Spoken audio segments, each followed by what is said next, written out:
Welcome to this week's edition of Inter-University Debate.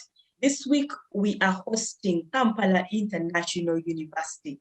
First of all, I would like to start by congratulating Kampala International University upon making it to the quarterfinals. I'm your moderator. My name is Areeba Jonathan. I'm an advocate, a lecturer, and a tax consultant.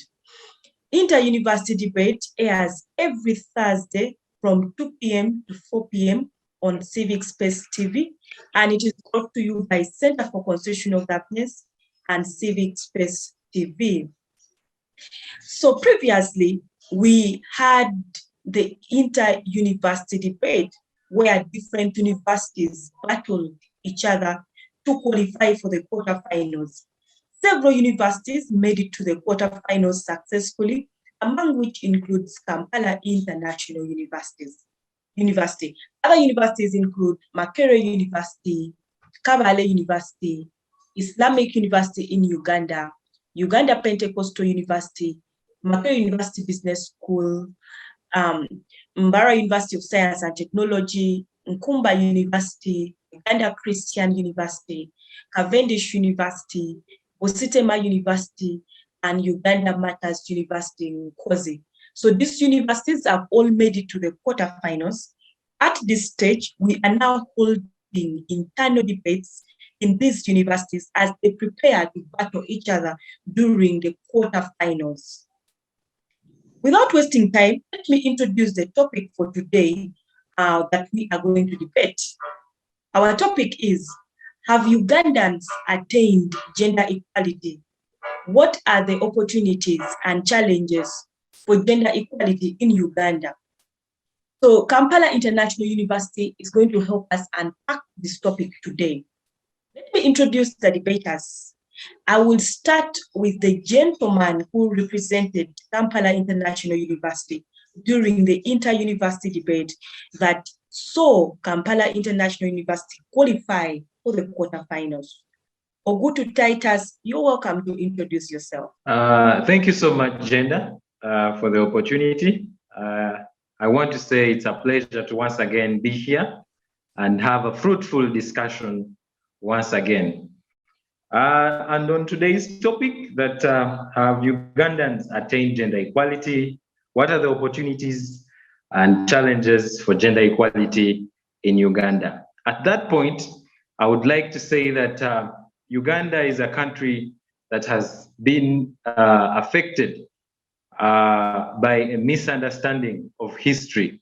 And when we date back to the 1830s, where we were first under the influence of the Arabs, and later on the Italians, the Portuguese, later on we saw the Europeans until the British, until 1894, where we had been subjected to be a British protectorate, and of course later on when we attained independence in 1962.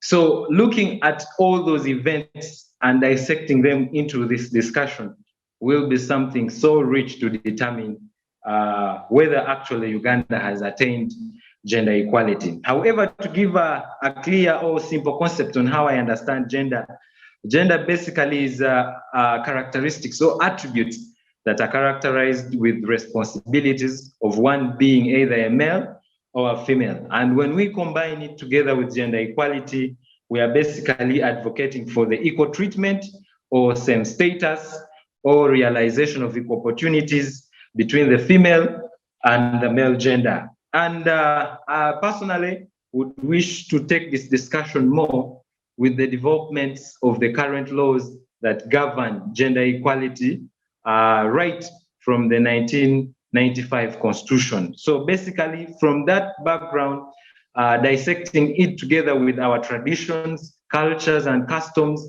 and looking at the technological advancements that have come in, we would really look at having a fruitful discussion to determine whether actually Uganda has attained gender equality. And I, as Titus, would basically say that Uganda has made a recognizable step to achieve gender equality. And of course, quoting from what the UN statistics clearly say, they say that there is no African country or any country that will be able to achieve gender equality by 2030.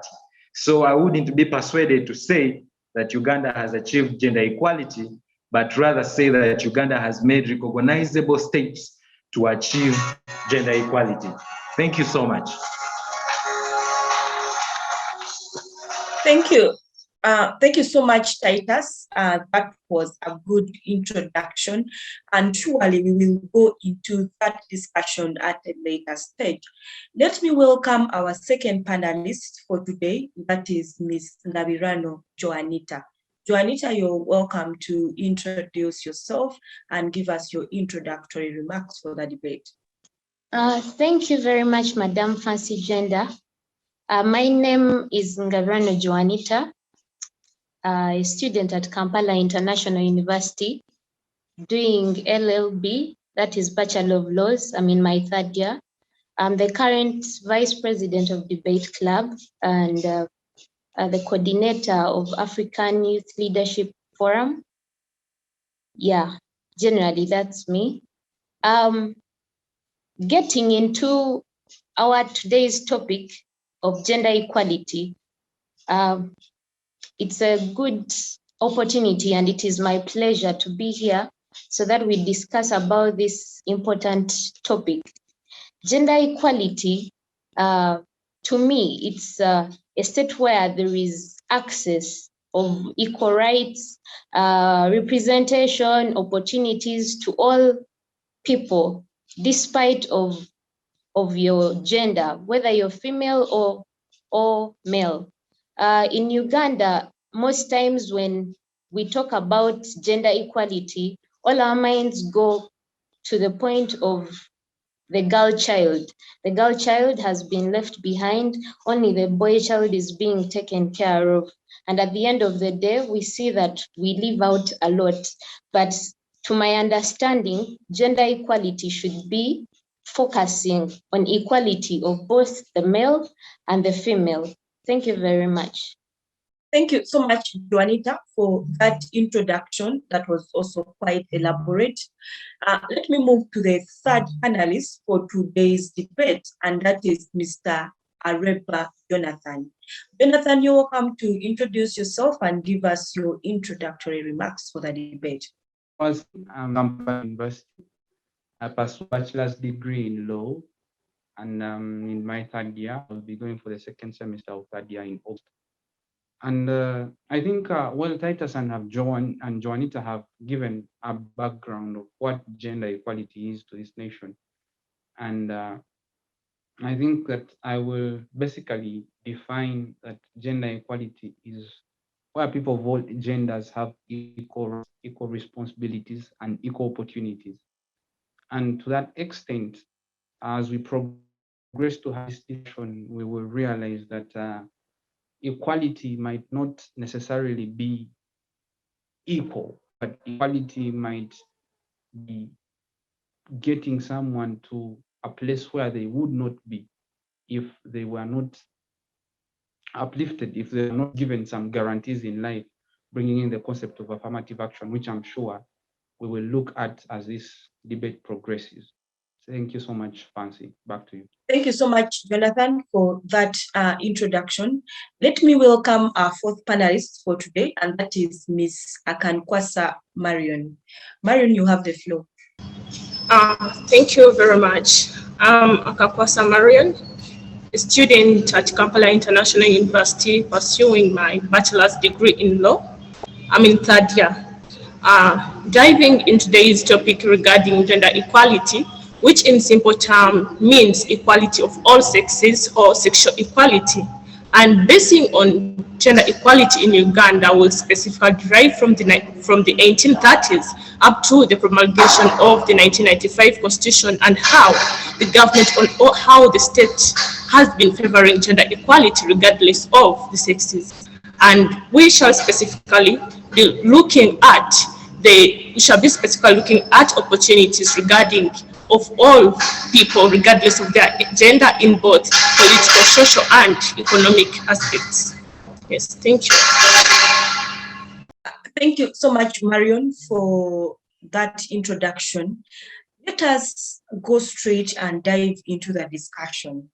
And I would like to start right away with Titus, who opened the discussion earlier with an introduction. So Titus, we are talking about gender equality in Uganda. Please take us through history, where we are coming from to where we are now as a country. Over to you, Titus. Thank you so much. And I would like to give a history context in the simple way as possible. So Uganda is a country that is rich with a lot of diversity in terms of ethnicity, where we have so many tribes of people, meaning we have so many cultures. And because of these so many cultures, we have had policies that have come in place to try and see that there is something that can be done to achieve gender equality. However, before I say anything, I would like to take us back even before we had something called Uganda. I think there were just divisions. As you know, the white man or the foreigners basically used the divide and rule, which is actually being used up to today by the current government. So going back into the different cultures, we see that we had our traditions in place, and most of them were headed by the male gender. However, there were also other responsibilities that were attached to the female gender. And crossing over, we saw the introduction of various kinds of people. As I earlier on said, we had the Arabs come in, and then we had the Italians, we had the French, we also had the British who colonized us later on around the 1860s. So we see that there happened to be a dilution of African culture, specifically Ugandan culture, mixed with foreign concepts, which were actually encrypted together with colonialism and subjected to slavery. And in that period, we clearly see that the white man did not care about the other gender, I mean the female gender. And so it clearly on gave more priorities to the male gender. And we even see when the Buganda Agreement came in, you clearly do not see anything so much that was given to the Namasole, but more of the chiefs and the king being subject to own different chunks of land. And because of the effects of colonialism and slavery, we clearly see that the female gender was more reduced to typical home duties. Basically, I would say childbearing and doing the cooking and etc., taking care of the male gender, in other words. However, what happened afterwards wasn't also much of a good picture later on after we gained independence. We were left in a confused state, which even actually led to the incorporation of these different various laws. However, there is a factor that I would like to bring to this discussion, and that is the factor of religion. Remember, when the Arabs came, they left Islam. When the whites came, they left Christianity. In a typical African traditional society, we did not know what Christianity was, neither did we know what Islam was. We were just typical Ugandans or typical Africans who had our typical ways of doing life. And to that point, I would like to say that certain developments were brought in when we attained independence in 1962. However, because of bad governance of the different presidents, we clearly saw that the female gender still did not get an uplift until the late 1980s, when we saw the NRM government come in. And that is where now we start seeing women coming into the public domain specifically. And we clearly remember that the 1995 Constitution put in place articles which respected for the uplifting of the women. That is to say, a fair representation to the legislature, etc., and other public sorts of life. So when we discuss gender equality, we shouldn't be limited to one sector. However, it should cut across socially, economically, politically, and the other spheres of life, so as to see the better results that we seek on this topic. So from such a background of colonialism and slavery, which actually led to the mixture of cultures, which actually today has actually diverted into the continued intermarriages, which is also a factor to discuss on this topic. So clearly we see that there were some advancements in terms of policies which came in place to try and uplift the rights of the women. And of course, we all know that in 1987, I think that was when the first draft was made of the Domestic Relations Bill. We have also seen this government enter into different legal frameworks, for example, the gender policies which have been put in place, the national development plans and policies which have also been put in place, the constitution, being party to different conventions, that is the Beijing platform, and also the Convention of the Elimination of All Forms of Torture and Discrimination Against Women. Breaking it down to the constitution, which actually clearly provides chapter 4 for the respect of human rights. I would also clearly say that gender equality is a human right, and it is a mother of all. It is subject to the mother of all rights, which is the human rights. And this is clearly provided for from Article 20 and clearly mentioned under Article 21. And of course, the rights of the women are also clearly provided for in the Constitution, where we talk about affirmative action being put in place. So there has been development, there have been drastic changes being made to see that the female gender is uplifted. However, it's also important to note that in the past 25 years, concentration has only been put to the female gender.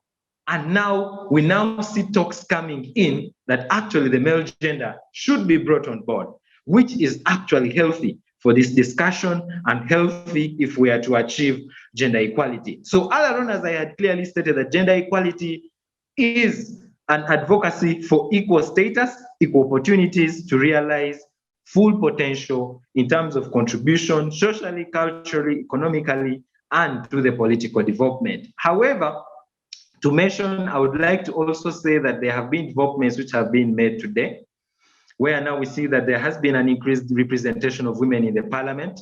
We are seeing that the Supreme Court of Uganda has actually almost 5 justices being female, which is something good if we are going to talk about women accessing justice.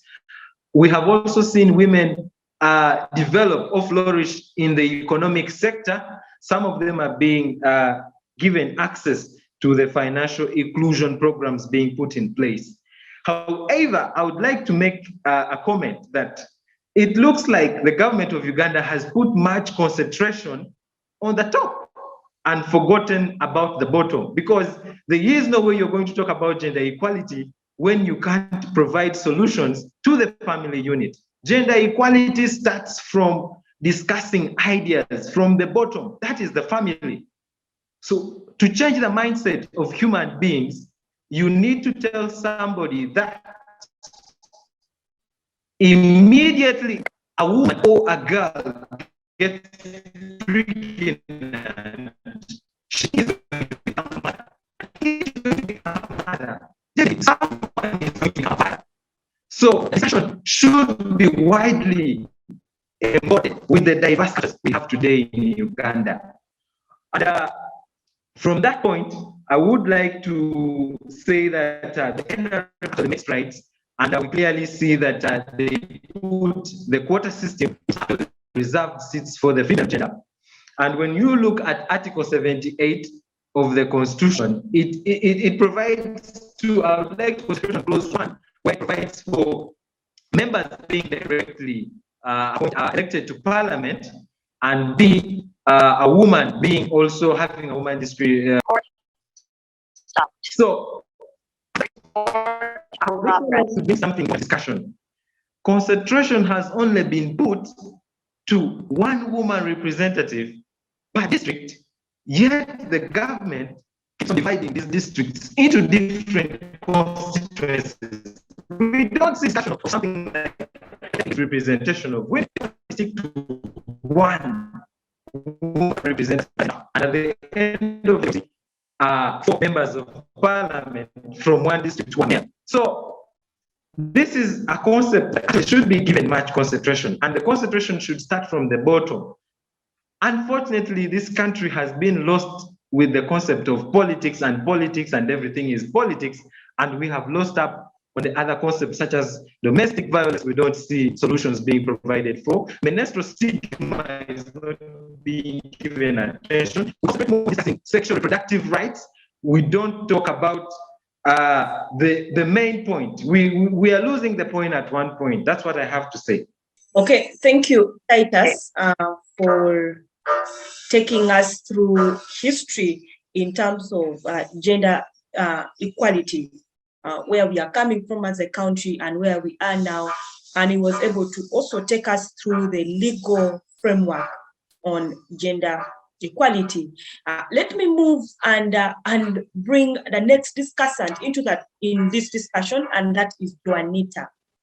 So, Joanita, aside from the legal framework that clearly Titus brought out in his discussion, what are some of the mechanisms that have been put in place by the government of Uganda to ensure gender equality? Thank you very much, Madam Fancy Gender. I would like to recognize the fact that Uganda's government has really done a good work as far as gender equality is concerned. We are somewhere. We can't relate ourselves with where we were 10, 20 years ago. There has been something that has been done as far as gender equality is concerned, as well elaborated by Titus, among which is the law.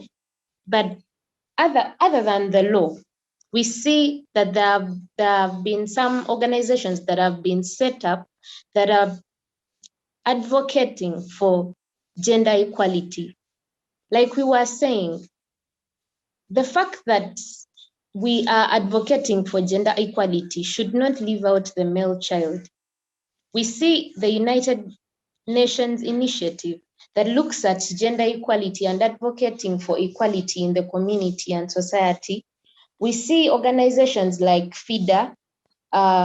We see different youths coming up to advocate for gender equality, both in all sectors of the country, politically, economically, socially, together with also the family status, because we see that in most cases, the problem is still coming in when it comes to family issues, that if we've gotten people to represent women in politics, we see women coming up economically and to represent other women. We see that sexual harassment is still a problem, and other things as far as gender-based violence is concerned.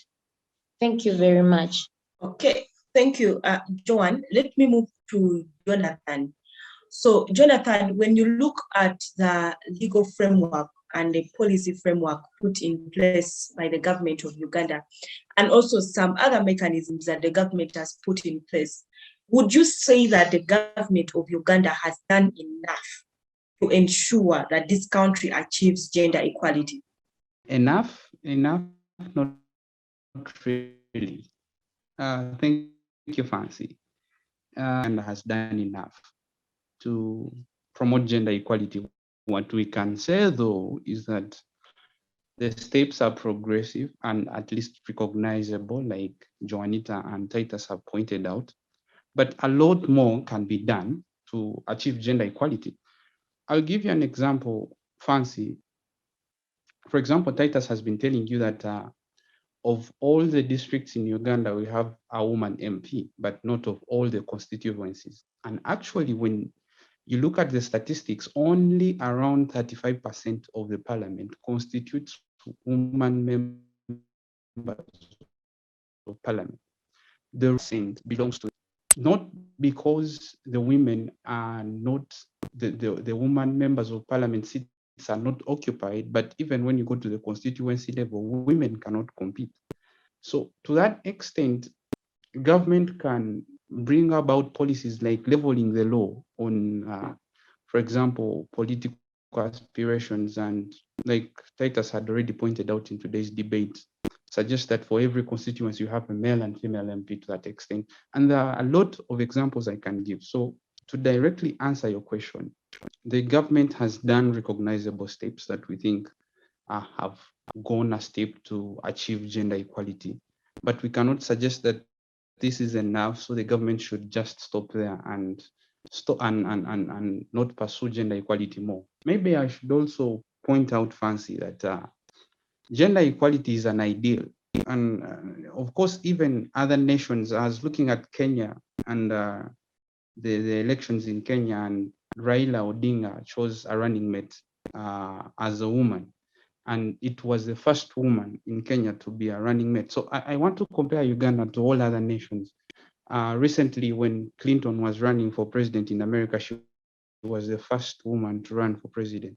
So even in the developed countries, even in the developing countries, gender equality is an ideal that we seek to reach. So the government cannot do enough. It has to keep trying every day, every week, every month, every year, every hour of the day to achieve gender equality. Back to you, Fancy.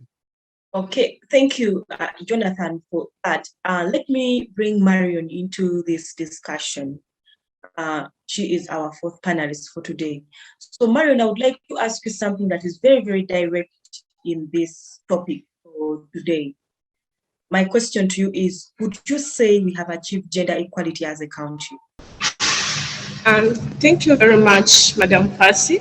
As to me, gender equality has been achieved whereby the government of Uganda has taken certain measures and steps to ensure that there is gender equality, whereby in the 1995 Constitution of the Republic of Uganda, the Parliament has gone ahead to enact laws regarding gender equality, whereby we have Article 26 of the Constitution that provides for the right to protection of property, and as well as Article 78 of the Constitution, which was clearly stated by Titus regarding the right to representation of women in the Constitution. Well, the government of Uganda has taken measures in ensuring that there is gender equality in regards to economic, social, and cultural aspects. But however, it has failed to make sure that it inputs or it enforces the laws that it has clearly stipulated in the Constitution, whereby we have matters regarding sexual harassment regarding jobs, whereby women are sexually harassed, and of which itself is a violation of women's rights. Whereas the right to gender equality and specifically gender-based violence is as complex as heartbreaking, but we see that the government of Uganda has taken certain measures in ensuring that gender equality is recognized. But however, it has not gone ahead to enforce or to protect the rights of women in regards to job applications or in regards to other social aspects, specifically economic aspect. So when we look at the current aspect or the current status of Uganda, we still have communities that still practice child marriage, or we still have communities that still practice traditional cultures, for example, female genital mutilation, which itself is a violation of gender-based violence. So therefore, the government of Uganda should put in place certain measures to protect the women in order to be at equal standing, with men.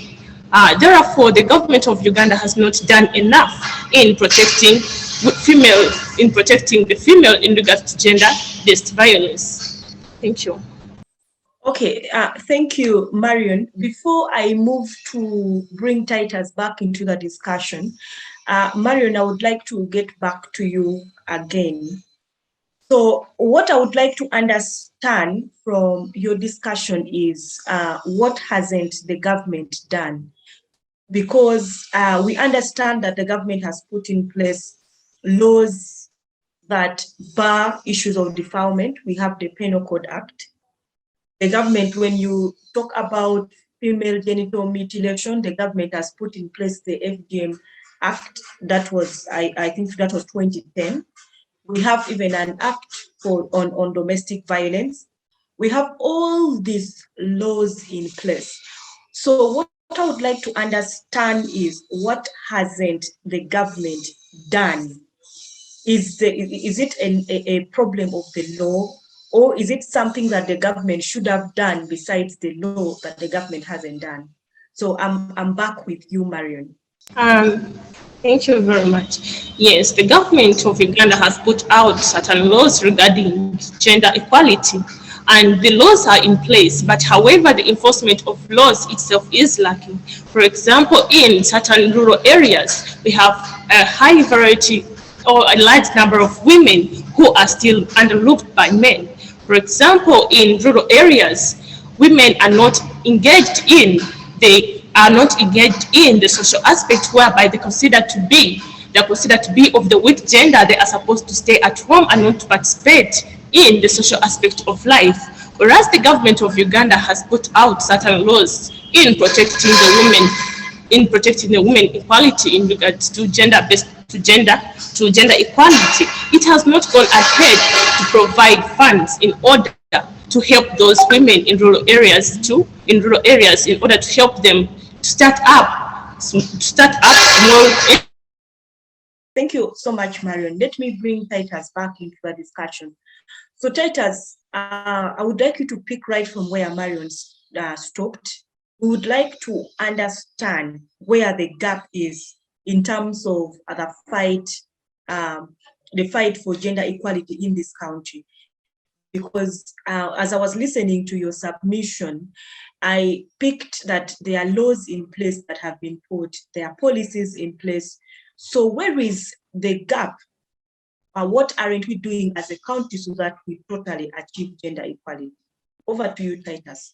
Well, thank you so much. And I would like to make a submission on the question you asked, Marion. The thing is, yes, we have policies. That is true, beautifully written, as the Constitution is, and just like the way we are called the Pearl of Africa. However, to answer your question, the one you asked, Marion, Uganda puts much focus on developing new policies and programs each and every day, but less concentration is put on assessing how the existing ones are faring.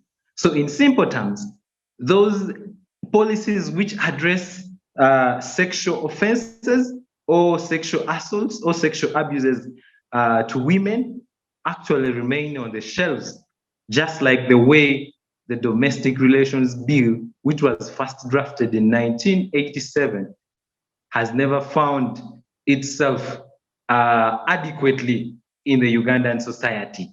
So that is the problem that Uganda has. Each and every day we are talking about new policies, but we are not addressing the existing ones. And so because of the mismatch between Uganda's pro-gender equality legal and policy frameworks on one hand, and the persistence of gender-based inequalities on the other hand, calls for a deeper evaluation of the effectiveness of the existing frameworks to establish what is working, why, and how the gaps can be addressed. The problem, I think our minds are still colonized, that we do not want to transit, yet the world is actually developing at a very, very, very high rate. And as you know, change is happening at varied rates and at varied degrees. Just like the way Marion was submitting that actually women are being sexually abused, I would like to say that the female gender, a portion of it, are acquiring sexually transmitted degrees. Some are acquiring sexually transmitted work. Others are actually acquiring sexually transmitted jobs. So at that point, look at the trauma that some of these ladies are going through. How are you even going to start explaining to her that you and that a man and a woman should actually be equal when she has that stigma after getting a degree, after having sex, or after getting a job, after having sex? And this is where the problem is. We do not evaluate the current policies. And this is the same thing that is going to happen to the parish development models, because we have never got an evaluation of the NADS program, Operation Wealth Creation, Bonaba Some, Bonaba Gagawale. All these are programs which were put in place to see that actually gender equality can be achieved. But actually concentration is lost because there is no evaluation, there is no clear implementation. I would like to mention there is an article in the Constitution, I think, which speaks about affirmative action for the ladies. It should be either 33 or 35. It says that women and men shall be treated equally, shall be subjected to equal opportunities. However, it goes ahead and says that Parliament will make sure that actually there is an Equal Opportunities Commission. Now, up to today, I do not understand the value of the Equal Opportunities Commission. I mean, is it just there as a decoration? What has it done? In, I think, 2011, an audit was carried out. An audit report was carried out, and it clearly showed that the Ministry of Gender and Social Development, as much as in its avenues of addressing gender issues, it did not have a gender action plan, but rather talking about policies and policies. And to answer your question clearly, yes, there are laws on the female genital mutilation and pooling and etc., these harmful practices against the female gender. But what has the government done? It's one thing to make a policy and not follow up. And the reason why there is these gaps or these discrepancies in place is because government just makes the policies and says, there you are. You know, it's just for international figures to say, yeah, the government of Uganda is doing something. You would ask yourself, we have a vice president, we have a prime minister, we have a speaker of parliament, we have women in parliament. Gender equality is not about numbers. It's not about the laws. It's not about the laws. It's not about the policies, the frameworks which are in the books. Gender equality is a human right. It is a development issue, and importantly, it is a moral obligation. So even if we have so many policies in place and there is no evaluation being made to clearly see that some of these issues are put in place, than making new policies day after day, day after day. And by the way, importantly to note, the Ministry of Gender and Social Development depends more on foreign funded programs. For example, if the Sweden come here and they say, we want to see that this practice is out of society, because it's donor funded, that's where you see that the ministry is so active, but nothing is being done on girls who are being raped every day. You know, nothing is being done about the mismatch in terms of understanding what is provided for in the policies. I mean, I do not know how many women member of parliament know that actually they can contest on the open seat as provided for under Article 78. Because, I mean, nothing stops them. The law doesn't say that a woman cannot contest. Though the second clause clearly says that each district will have a woman representative. But the first clause clearly says that anyone, it says members who are directly elected. Why aren't we seeing women going in for these positions? It's because of the bias which is created in some of the political parties which claim to have done a lot for this country. Well, we would have peace, but you're not going to achieve gender equality if you do not have a clear evaluation of some of these policies. So those are some of the problems we are having. And the how I would like to say, they say that the romanticization, yes, I do not know if that word exists, but this thing of having that change will happen organically is a fallacy, because patriarchy is still in society, socially, culturally, and religiously. For example, the Domestic Relations Bill actually had so many valuable points that would have created change. But why did it die? Because of religion. In Uganda, we have people who are so religious, but when it comes to the heart of serving society, we do not see it. And you see, that is why we still have inconsistencies on the land policies put in place. That is why we still see inconsistencies when it comes to the pay, which is received. Well, you might be members of parliament, you're subjected to equal pay, but that is not what is happening in the private sector. We still see that there is a gap because the government does not understand the policies it puts in place. I'm sure today, if we ask the minister whether she actually has an action plan, you would not get one, but rather an excuse of COVID being an excuse. COVID spoiled everything. No, the world has changed. And just because of a pandemic like COVID, we had actually another pandemic. Those were teenage pregnancies. And you see why I talk about the mismatch? Concentration is put on contraceptives, family planning. Who are the people supposed to have these family planning programs and contraceptives? Clearly, you're saying the young people shouldn't get involved in sex, yet you're providing for them with pills. I mean, right now, 14 years, 16 years are engaging in sexual relations. Well, that would be their own problem or their own concern. They feel like their bodies have matured, but the stigma that these young people go through, for instance, menstrual stigma, adolescence, all these are things which need to be addressed from the ground level rather than sitting in boardrooms and making beautiful policies which are not evaluated, and we still see crisis continuing, because I mean, we clearly saw how culture was clearly, and how men battered the other gender, and there was a mismatch clearly saying, and what was the excuse? COVID-19. But this is all because of poor evaluation of policies by the government. And the government also does not give the public morale. For instance, look at Herbert Kabafunzachi. What happened to him? The chairman, Aya Group, this lady was sexually abused, and we are seeing a minister getting a bribe, and we do not know what happened to the minister up to today. So you clearly see that there is a mismatch. I would like to give a simple example with the people in the rural areas. Currently, there are instabilities, I think, in the northern region. And the minister for Karamoja, state minister, I quoted her, actually, she said that in order to reduce the gun violence which is happening in northern Uganda, if a Karamojong woman knows that her husband has a gun in the house, she should tell the husband that, darling, I am not going to give you sex until you have taken the gun back. I mean, that is wrong mentality. That is so wrong. You're telling a man has a gun and you're saying that I will not give you. I mean, the marriage institution is something that needs to be given conscious understanding. We should reason. We should stop talking lip servicing just because you want something to be achieved. This is the holistic approach that all Ugandans need. So we clearly see that. And by the way, the rural women are still subjected to the traditional and cultural norms. That is the point. And when you talk about affirmative action has only benefited those that can provide.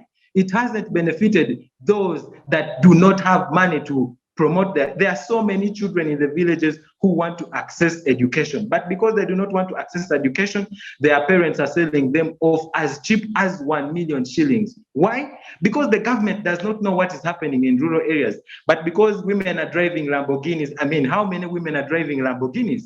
Well, you would mention a few like Zari, but how many? That does not translate into gender equality. Just because we are seeing women in political positions, but they do not have power. They are subjected to other interests, for instance, passing policies that are suitable to the government in place. We saw what happened. As you conclude, we'll get back to you at a later stage. Yes, thank you so much. However, just to mention this, we have a lot in place. We have socio-cultural norms which are still persistent, and this is because of poor backgrounds. Before they start questioning the .com generation, we should also question how our ancestors or how our elders were brought up. So we have religious, and the different religious dynamics has even spoiled the ground. Look, we want equal access to land. We want, for example, the Christians say, one man, one woman. The Muslims say, you cannot stop me from marrying more than one woman, because that's what Islamic law or Sharia law provides for. And the Muslims go ahead to accuse the Christians that, look, you preach the gospel so much, but we see you having official and unofficial wives.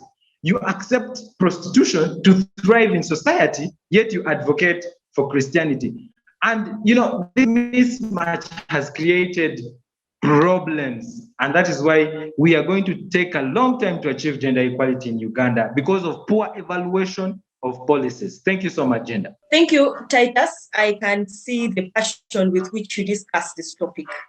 But let me bring Joan into the discussion. So Joan, I would like you to also start right from where Titus stopped. There are several women who are in position in this country. Due to affirmative action, the government introduced the 1.5 points, the woman MP position. In every aspect of this country, there's always 1/3 representation of women on every platform in this country, and several other positions that have been that have enabled women to be in positions of authority. Now, my question to you is, with that, why has it been so difficult for this country to achieve gender equality, even when there are women in very, very prominent positions? Thank you very much, Madam Gender. This is a very beautiful question to ask, because however much we are appreciating what the government has done and how far women have gone as far as gender equality is concerned, we see that nothing has been done below. As Titus was discussing, a certain question came to my mind. I was asking myself, do Ugandans really want gender equality? It sounds weird, but our actions and the actions of the government and the people who have come into power completely show something different. It's like we completely don't want gender equality, because every person who comes into power comes with the agenda of making themselves better, of standing on their own, and they never go back to ask themselves questions like, what happened in our, we always use this concept of during the times of our grandfathers, women were underlooked. But like it or not, they are families, which even back then in our culture, they still had an organized way. There are families which had gender equality, that a man will respect his woman completely. So we can't base all our problems on culture, that during our ancient years, our grandfathers used to disrespect the women. Women were only for cooking and what. They are families that can ascertain this, that women, by then, some families had gender equality.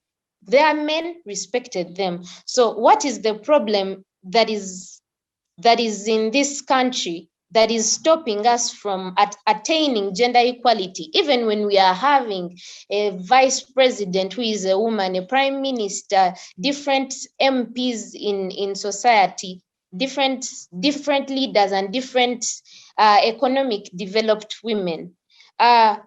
We have too much of extremism when it comes to women activists.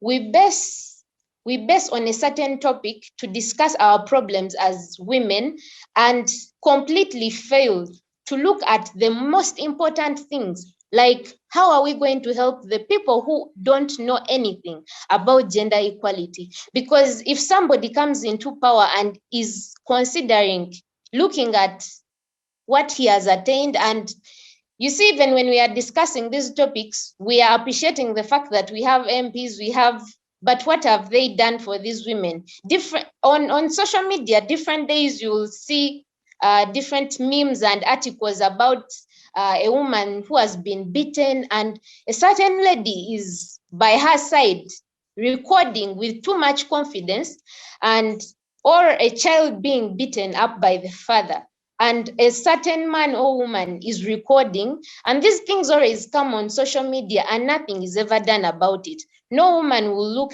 onto it among the women, but at the end of the day, we are having many activism platforms. We no longer want gender-based violence. We have a gender violence act, but at the end of the day, nothing is being done. What is causing this? It is the self-centeredism. We have too much cultural beliefs. People are so self-centered because it is important that we impart knowledge in people who are down, how to help themselves. Recently, I was watching a documentary about some children in Karamoja who are being forced into marriage, and the problem they are facing they would have wished to help themselves. But at the end of the day, there is no free, there is, however much there are laws, there is no way these laws can help them. If they don't have lawyers who can help them for free, they don't have money. And what have their MPs done? Nothing. So if we can't go back down to the roots to help the people who don't have any knowledge. There are some people who don't even know that they are supposed to be protected because they are women. There are people who don't know that. We have people who completely are okay with being violated because at the end of the day, they know nobody is going to save them. So what are we supposed to do at the end of the day? It's to go back down there and impart knowledge into these people, make them aware that there are certain platforms they can take. And again, our leaders also have to get to know their responsibilities, because getting into power doesn't stop on that. Somebody has to get into power and then do what they are supposed to do. Thank you very much. Okay, thank you, Joanita, for that. Before I let you go and I move to Jonathan, Joanita, I would like to ask you a question connected to leadership. Do you think the reason why we haven't had a female president is a gender issue?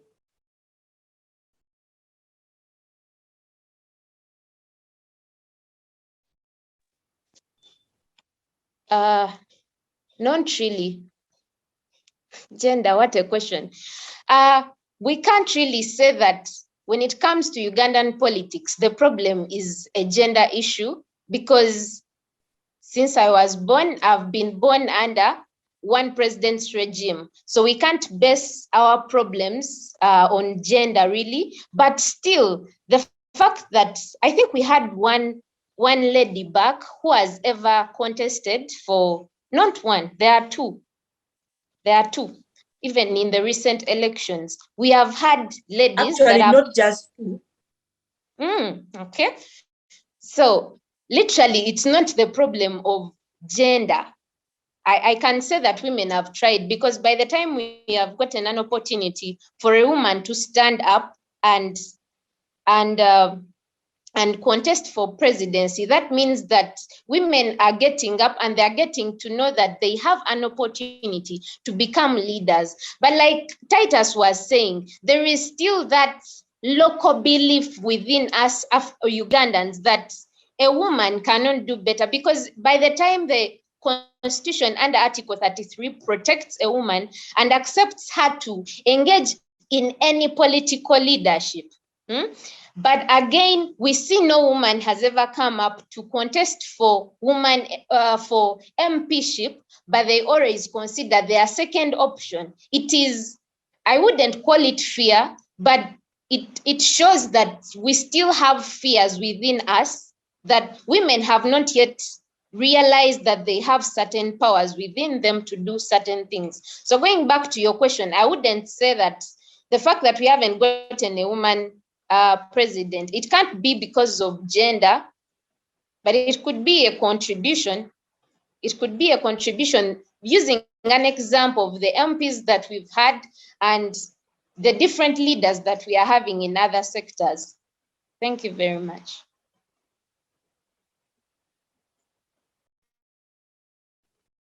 Okay, thank you so much, Joanita, for that. We have actually had more than two women. To the best of my knowledge, I remember Honorable Betty Kamia, Honorable Maureen Chalia, and then at some point we had Mrs. Miria Obote contesting. Okay, thank you for your response to that question. Let me move on and bring Jonathan back into the discussion. Jonathan, my question to you is, what are some of the challenges that we have encountered as a country as we fight for gender equality in this country? Well, thank you, Fancy. As a country, we have definitely faced quite a number of challenges, but we'll start from the opposition that the fronting of gender equality meets. we have had a lot of discussion in this country about men, about and this has been about culture, about religion, that people seem to say that by nature a woman should be a subordinate. And I've had it in religious talks, I've had it in cultural talks, and of course I know that it is a difficult aspect to approach, since most of the citizens of Uganda are affiliated to culture or religion, and almost all seem to advance this. And that has been a very great challenge to gender equality. However, I think that there is a very clear line that lies there that people do not clearly distinguish as to what really amounts to equality of women in society. And that has been a very major obstacle to gender equality. Then secondly, it is the legal framework and the application of the laws that have been enacted. Now, I must say that the laws of Uganda are quite, still need a lot of tuning to fit gender equality as an ideal. Like I've already told you that it is an ideal. So there are a lot of laws that we can still change to obtain gender equality, and a lot of government policies that we can change to obtain gender equality. But also, I don't want to rely on what we can do. I want to rely on what we have implemented in form of policy and laws, but have not followed up to realize where it goes. I'll give you an example of the 1991 policy of the 1.5 points of uh, higher institutions of learning for qualification for women, where girls that have qualified to go to colleges are given an extra 1.5 points. And actually, progressively, girls go to college and graduate, so do men. But I was looking at Makerere University graduation, and I realized that only one lady was graduating with a doctorate in laws. And that was the first lady actually in Uganda to graduate with a doctorate in laws. And to my thinking, I was asking myself that, okay, yes, how many girls do you think went to Makerere for law school since law school was opened? And it is quite many, quite a lot, quite a huge number of girls have gone to law school. But why do you think that men continuously go for these postgraduate degrees, masters and PhD? It is because it is not because women cannot go for them, but I think it is because women are not empowered enough to go for them. And like I've already told you, that gender equality is not necessarily about equality in terms of math. It is about creating an environment where both genders can achieve equal rights, equal opportunities, and equal obligations. And to that extent, I think that the government can still do so much about uh, learning in tertiary institutions, especially postgraduate degrees, to encourage women to pursue these academic endeavors and take on these journeys to promote equality as compared to men. Then also gender equality has faced a challenge in job segregation that of course we talk about employment and the government policy on employment and how women should be employed. Actually, I was doing research and I realized that the government of Uganda, in 75% of its all legal frameworks, it seeks to promote and enforce and monitor gender equality as guided by the Sustainable Development Goals, goal number 5, as you know, gender. But what about private employment? Do businessmen really employ men and women? Maybe I should state, but do business owners really employ women as government has guaranteed in its policy, or they run based on their feelings? And while addressing this topic, also allow me to classify it as the perception of society in regards to women. And since we are talking about gender equality, and definitely the weaker sex here is women, since we are talking about Uganda, uh, the critical question in today's debate is that if there is a minority and there is a majority, or there is a superior and an inferior, if you want to create equality, you must change the perception of the superior regarding the inferior. That is, you can never have equality if the superior still thinks he is a superior. And therefore, to address due gender. Specifically, one of the other challenges is that men in this country perceive women to be a weaker sex. And until the government does enough sensitization, we can never achieve gender equality. Until men stop looking at women as sex objects, stop looking at women as housemaids, housewives, we can never achieve gender equality. And therefore, to summarize them, one is the government policy lacking in implementation, the perception of society towards men, like I've listed. Back to you, Gender. Thank you so much, Jonathan, for that. Let me move to Marion. So Marion, let's talk about sexual harassment. That statistics have come out clearly to show that it's majorly being faced by women in different spaces. We see this is something that happens. We see sexual harassment in workplaces. We see sexual harassment at the university. We see sexual harassment everywhere. So my question to you is that what do you think should be done so that this vice of sexual harassment is done away with?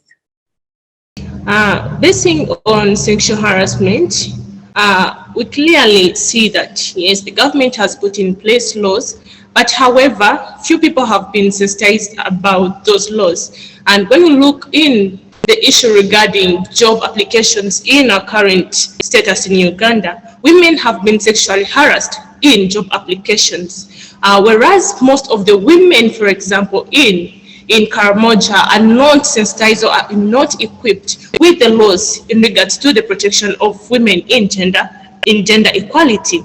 Women are not sensitized of the laws to protect them against against sexual harassment. And we clearly see in the current situation whereby women are sexually harassed by their bosses in order to be given jobs. And we clearly see that in the normal situations where girls apply for jobs, for example, housemaids, girls are sexually harassed by their bosses. But we find that at certain instances that these girls or these women are not equipped with the law. They do not have a platform to issue out their grievances or to issue out the problems they face in their job application. And secondly, women are sexually harassed whereby they do not have where to run to in order to issue out their grievances, whereby they only think about the job that the job opportunity that is given to them, and in the event they don't have any other option other than being sexually harassed. When we look at the laws, yes, the government has put in place laws, for example, Article 33 regarding equality of both men and women, Article 21 of the Constitution, and Article 30 of the Constitution regarding women and men to be equal in dignity and in equal treatment before the law. But however, the laws have been put there, but the government is not enforcing those laws, whereby they are just seen as mere laws, but they are not being enforced by the people who are in charge of promoting gender equality. We see a variety of girls, especially in universities, who are sexually harassed by their lecturers, and they do not have a platform to go to issue out their grievances, and the only solution which is there is to silence their voices in regards to gender equality. Therefore, the government has put in place laws. We clearly see the laws put in place, but the means of enforcement of those laws is lacking, as the government is not going ahead to look at the loopholes that are being issued out in specific places and what challenges do the girl child and what challenges does the girl child face in regards to job application. Also, gender equality, since it is specifically between men and women, we clearly see that not only girls are harassed, but also men are harassed in the same sphere of job application. We see that the law of Uganda specifically favors women in regards to rape issues, and whereas also there are certain incidents that men are sexually harassed by women bosses, but the law, since it protects only women in regards to rape, and does not give platform, or it does not give a chance for the protection of men in sexual harassments. We clearly see that the law of Uganda is lacking in some way or the other in protecting gender equality in regards to sexual harassment at the job places. Thank you. Back to you, Fancy. Thank you so much, Marion, for that. Let me move back to Titus. So Titus, this is going to be my last question to you today. And the question is that what can we now do as a country so that we are able to fully achieve gender equality? Thank you so much. I hope I can be heard. Yes. Okay. What can be done? The first thing is to address the politics. Not everything should be politicized. Not every program should be politicized. If we can't fix the politics, then we can't fix gender equality, and then we can't fix human rights. With the continued human rights abuses we see in the country, someone cannot even dare talk about gender equality, because not only the female gender is being tortured, but also the male gender being tortured. And we have seen how women are arrested. We have seen women who subscribe to the opposition, how they are treated, how they are raped by those in government, and they go scot-free. We saw a full ambassador assaulting a female traffic officer. So with that poor political mindset of politicizing everything, we can't have solutions. And then secondly, before I provide the solutions, we have 14 million people who are mentally sick. I do not know how many panelists believe that, but that is a challenge we have. People are mentally ill. And if we can't handle mental illness or provide solutions to this mental problem that Ugandans are having, then we too have issues with gender equality. However, on the solutions, this is what I feel can work for the country. We have so many policies in place, good, but they haven't been evaluated in terms of knowing that they are working or they are not working. And then secondly, we need to look at our mindset. We need a serious mindset change. There is this mindset that everything will go to the political leaders. How about those in the civil service? What are they doing? So gender equality is a moral obligation. It goes back to the bottom. That is the family institution. The family institution, the marriage institution, the society, and then to the top. However, the more we concentrate on looking at numbers, having a vice president, having a prime minister who goes out dishing money in envelopes, that will not solve gender equality. Gender equality is a sensitive issue that needs enough time. So these are my solutions that the government can look at. We need intersectorial mechanisms in terms of implementation. And when I talk about intersectorial, that means we need cultural institutions on board. Uganda has chiefdoms and profound kings, but what are they doing to see that gender equality is achieved? Yes, they have programs, but why aren't these programs that they are having connected with programs in other? Why don't we see that the king of Buganda, the king of the Basoga, the Samia Bugwe chief, the paramount chief in the north, why aren't these people connected to see that gender equality is achieved? Too much concentration is put on those in government with political offices who actually steal our resources in terms of money, and we don't see anything, So there needs to be intersectorial mechanisms to see that the implementation is put on board.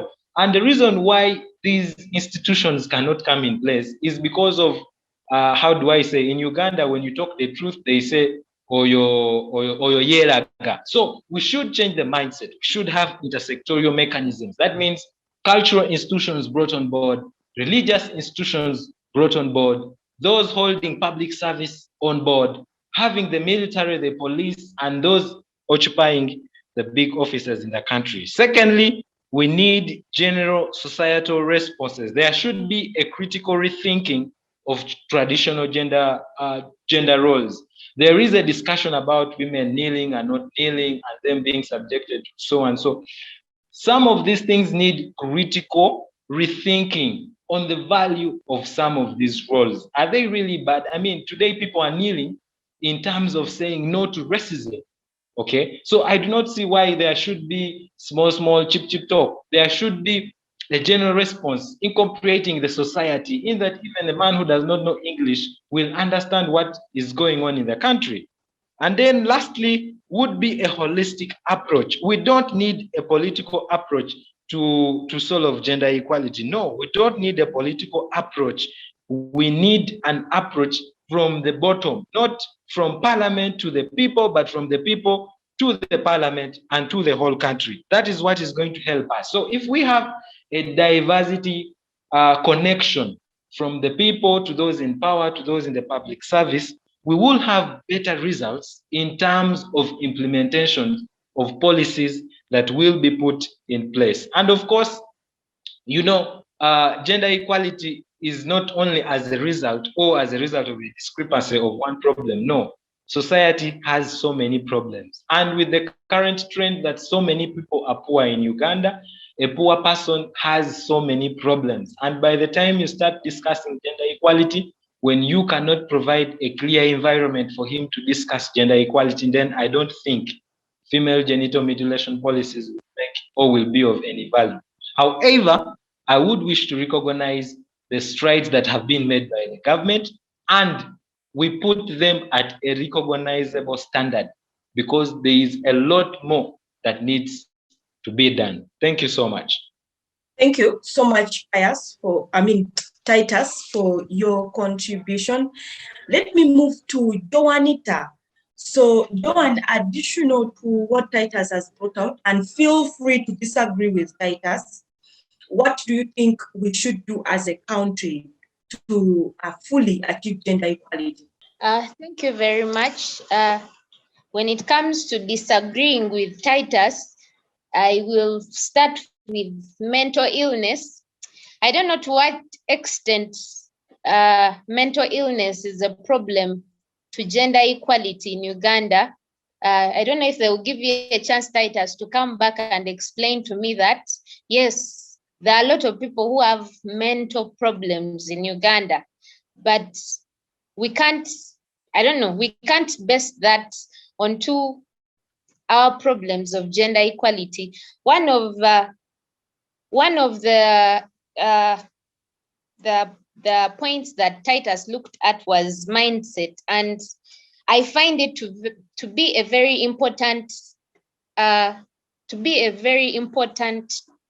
part to look at, because like Jonathan was discussing, if men remain with this mentality of a woman is inferior and a man is superior, there is nothing that is going to be done about gender equality. It will remain a fallacy in this country, because however much you implement laws, however much you try to punish those who have done sexual harassment and what, if every day a child is born and two twins, one has to wash utensils because she's a girl and another one has to sit, I am one of the person who believes that gender equality starts from childhood.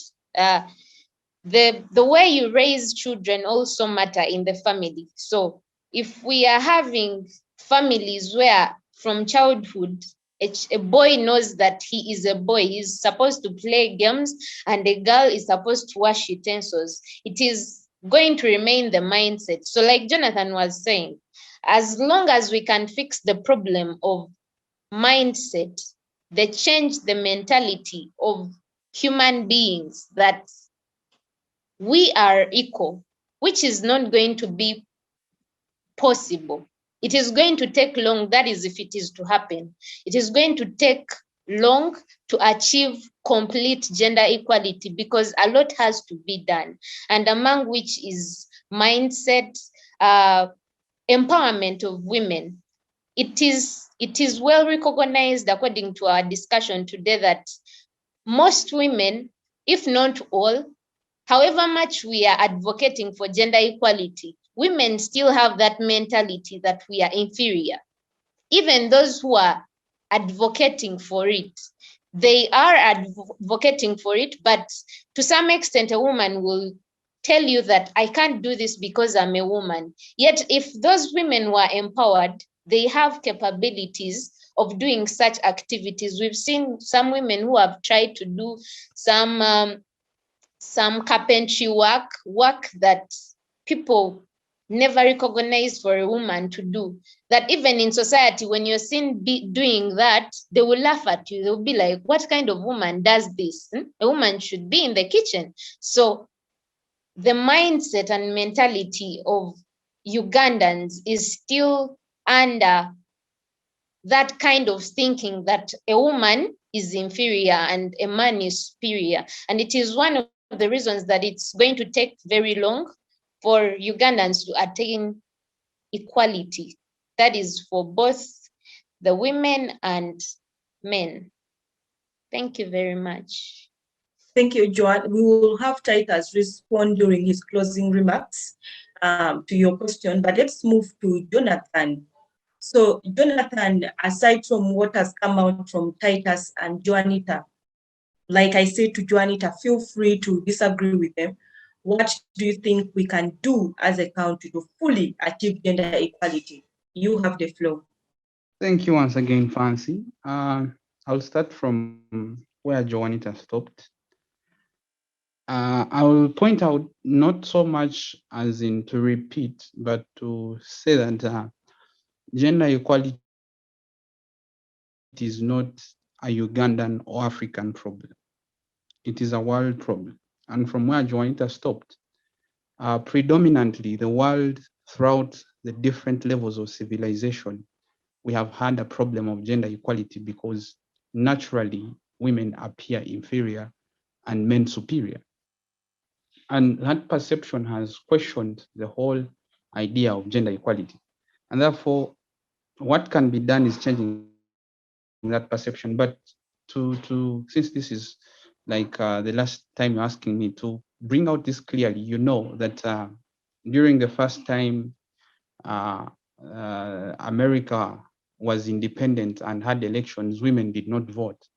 As a matter of fact, they did not vote in 3 or 2 elections. I'm not so sure, but I fundamentally know that the first 2 elections, women did not vote until they were given the right to vote much later. And therefore, that shows you a level of discrimination amongst women, even in the States, as a level of civilization. So, will it take a process? Yes. But is it achievable? Definitely.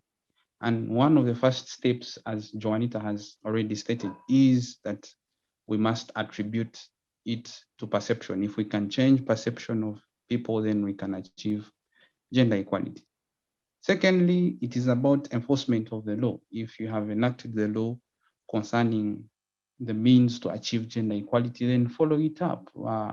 You see, Fancy, if you can permit me the latitude to give you an analogy of corruption, when not to say that Uganda has survived corruption, but I just want to give an example.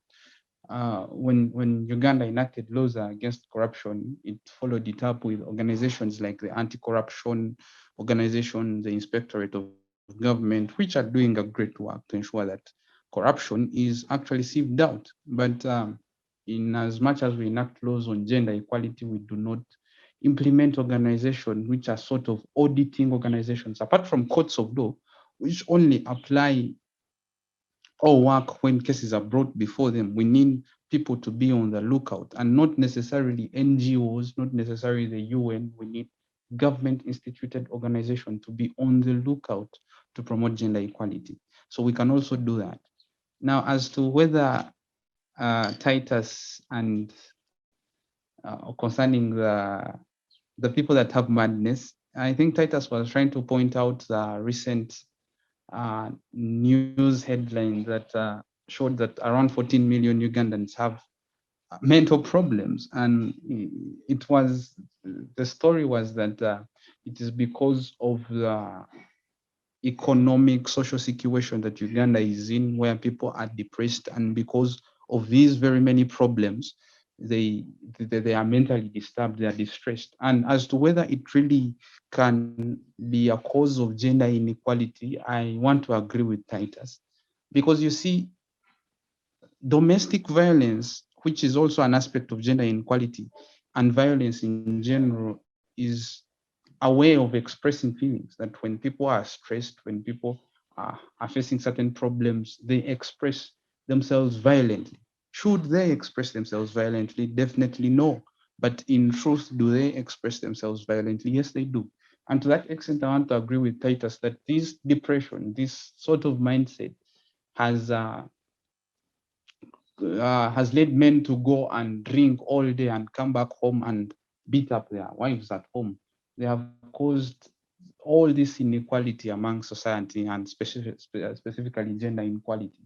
And in as much as it is not a justification, because that's what Joan was trying to put out, that we cannot use it as an excuse. We cannot justify gender inequality because people are mad. In as much as it is not a justification, it is definitely a cause.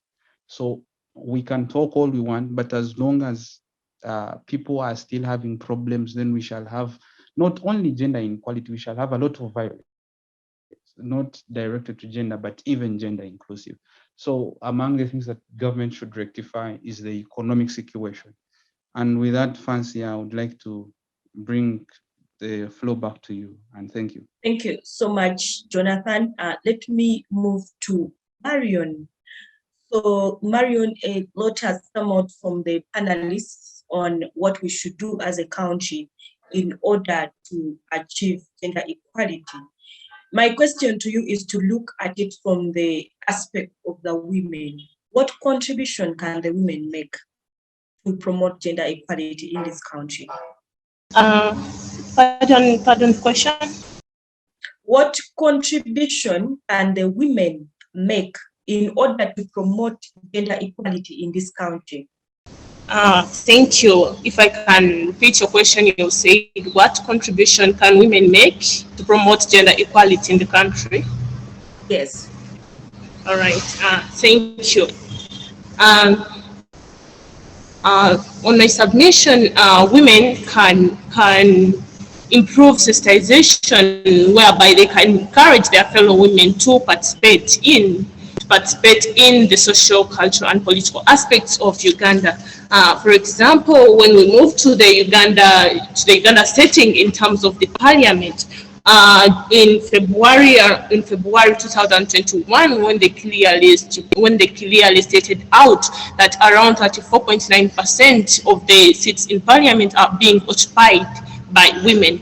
But however, we see that Uganda needs to do a lot in order to acquire gender equality, whereby the percentages are not balancing, whereby we see around men occupy 60% or 55% and women only occupy 34%. Therefore, I urge out all women who are involved in the political aspects in regards to the parliament to encourage their fellow women or to sensitize them in order to encourage them to engage in the political aspect.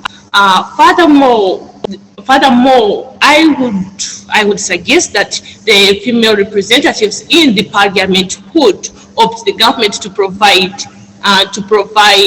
adequate funds to these women in rural urban areas in order to give them a ground to promote small trade enterprises or small trade businesses in order to improve the economic aspects of the state of Uganda in regards to gender equality. Therefore, since we have a high percentage of uneducated women or of illiterates regarding to the knowledge of the law, or women are not sensitized or they do not know of their rights in regards to the law. And therefore, I argue out the government or the female representatives in the government to educate the citizens of Uganda the basics of gender equality, and specifically to sensitize them with their rights in regards to the social, cultural, and political rights. Finally, I would argue out that the government should increase women's access to justice, whereby women should be given ground in order to issue out their grievances regarding their mistreatment in the current status, where women in several marriages are being mistreated by men, and they lack the ground to go to ask for justice, whereby they do not know the law. They are not sensitized with the law. They do not know their rights. So the government of Uganda, yes, we see that it has put in place the law regarding the law protecting women. But however, the women themselves, or some of the women, do not know of their rights, even if they have been put in place, but they do not have knowledge of those rights, since they are not sensitized or they are not educated of the rights. Therefore, the female representatives in the government or in the political aspect of Uganda should go ahead and encourage or sensitize the gender of their rights in regards to gender equality. And thank you. Thank you so much, Marion, for that submission. Let me have Titus back to respond to Joan in a minute, and then also please give us your closing remarks for today. Over to you, Titus. Okay. So mental illness shouldn't be taken as shouldn't be understood in a wrong perspective. No, we are talking about a mindset, and also talking about gender equality as a right and not considered to be as a privilege or something that is done as a favor to the female gender.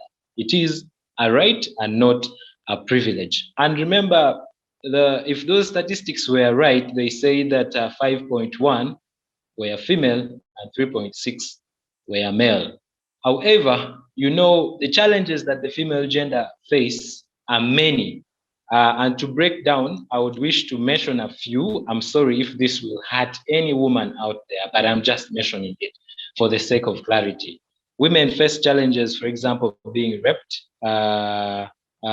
selective abortions or incomplete abortion, female infanticides, being battered by men, being raped, also being denied access to land even if they have been given land.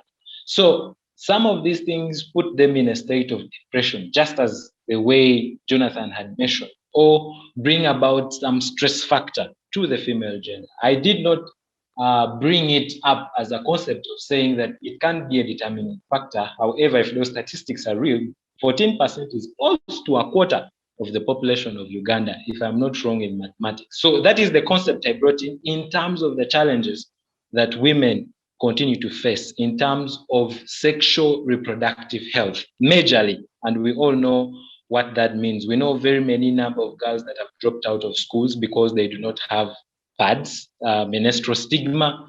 We know many girls that have dropped out of school because their parents think that education is not a thing for them.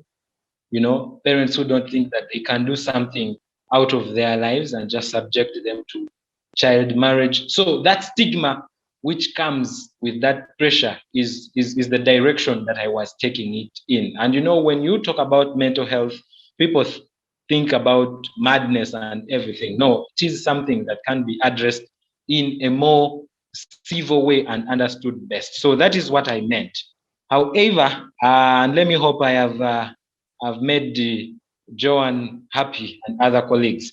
So in my conclusion, on the term of achieving gender equality, one, we applaud the government for making the recognizable steps to the public and to the Ugandans. However, this shouldn't symbolize or shouldn't make the international community happy that Uganda is doing something. Okay, if we are having these women in power, then let that power translate into the quality of life. We should see some improvement in terms of the outcome rather than women being in these positions just to satisfy the international picture that, yeah, Uganda is doing something. I mean, women being appointed into some of these offices is a leadership issue. It is an administrative issue because, I mean, the president has power to appoint women. So it is an administrative issue, and that is the solution to it. They shouldn't make it to symbolize to the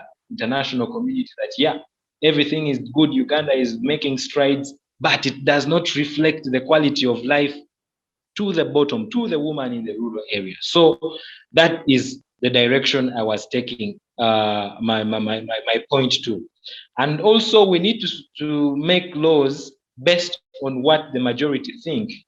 This thing of passing laws and deep down people do not know what the rationale of the law is, should be stopped, you know. So there should be majority thinking, like a holistic approach whereby we see it being transformative in terms of education, in terms of health, in terms of culture, in terms of business and economic life. There needs to be a collective approach of everyone being brought on board, basing on the fact of diversity. And as we know, diversity brings the best results. Gender equality is an issue of men and women, and not only an issue of being a favor to women. So it is an issue of men and women, and that is when we can achieve the best results. Furthermore, gender equality is beyond numbers. It's beyond the laws or the books. It means expanding freedoms and improving overall quality of life. So that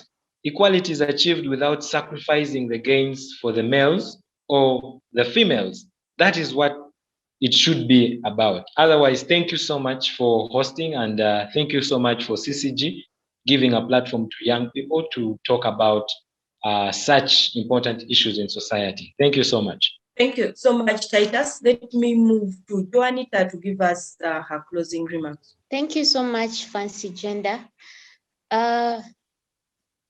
Like Titus just said, gender equality is a right, not only for only women, but also for the male. Like, by the end of this discussion, we've noticed that it's not only the women that are having problems. When we over advocate, when we over extremize whatever we are talking about onto women, we leave out the male child, we leave out the boy child.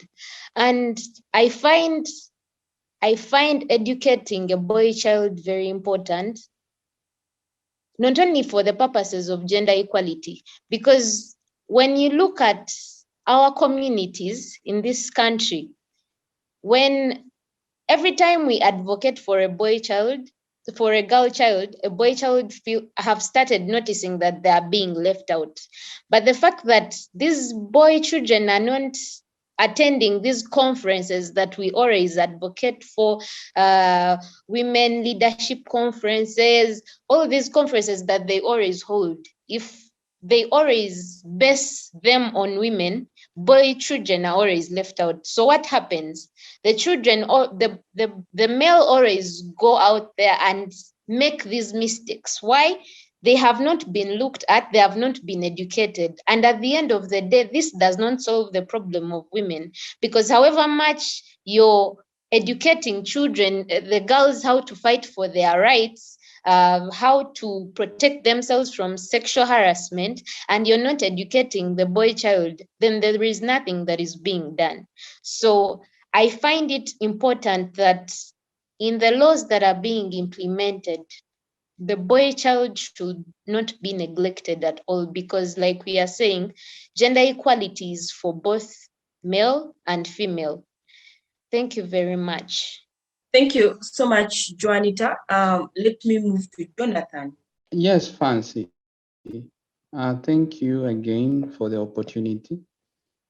Finally, after this all long discussion, the point that I want to make here is that for every society to develop, for every country to develop economically, socially, and politically, the women must be at the table.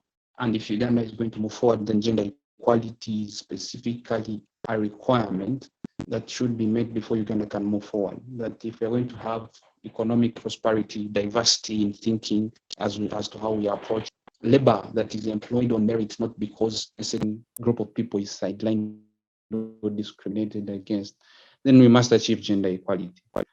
So conclusively, we have Titus and Joanita and Marion and I myself have completely pointed out clearly what it means to attain gender equality, and therefore what the challenges are and what the requirements are. My last statement to everyone who is listening in to me is that it is about me and you, Fancy, before we look to the government. It is about the individuals, the citizens of Uganda.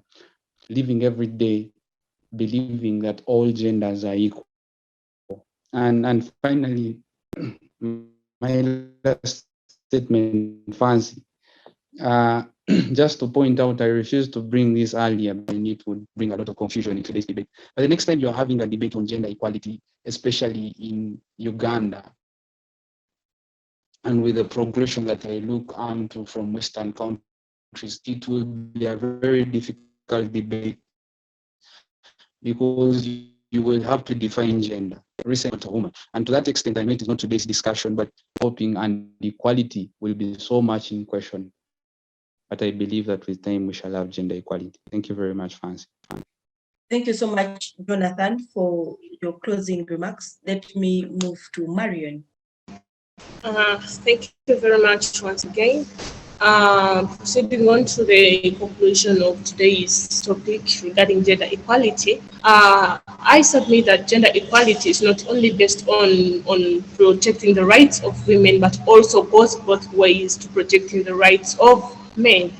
So gender equality does not only lie upon the agencies or the organizations to sensitize people, but it also goes to our homes, specifically the parents. So it will derive from the way of the upbringing, as Jonathan had earlier said, that it depends on the way you have been brought up by your parents, sensitizing you that you are all equal, both man and woman. So when we are looking at gender equality, we are going to look at the rights of women and men, both in the political, social, and cultural aspect. Therefore, in conclusion, the government should not only base in urban areas should not only base in urban areas to educate the young people or the young citizens of Uganda about gender equality, but also the people in rural areas, especially the illiterate or the uneducated people, need to be sensitized about gender equality, as most of the Ugandans are not aware of their rights or of their protection of the law towards them. Thank you. Thank you so much, Marion, for that. We have come to the end of our debate for today. I would like to extend my gratitude to you, the students of Kampala International University, who debated this topic today. Today we have had 4 panelists from Kampala International University. Our first panelist being Oguttu Titus, second panelist Ngabirano Joanita, third panelist Areeba Jonathan, and the fourth panelist being Miss Akankwasa Marion. Thank you so much for doing research and for being very, very articulate when it came to this topic. Our topic for today has been, have Ugandans attained gender equality? What are the opportunities and challenges for gender equality in Uganda? Inter-University Debate airs every Thursday on Civic Space TV from 2 p.m. to 4 p.m. and it's brought to you by Center for Constitutional Governance and Civic Space TV. So we are still holding internal debates in the different universities that qualified for quarterfinals. And after this, we will have the universities battle each other during the inter-university debate at quarterfinal stage. Will Kampala International University make it to the semi-finals after quarterfinals? We are yet to find out. But best of luck from me. I'm your moderator for inter-university debate. My name is Agenda Fancy. Bye for today.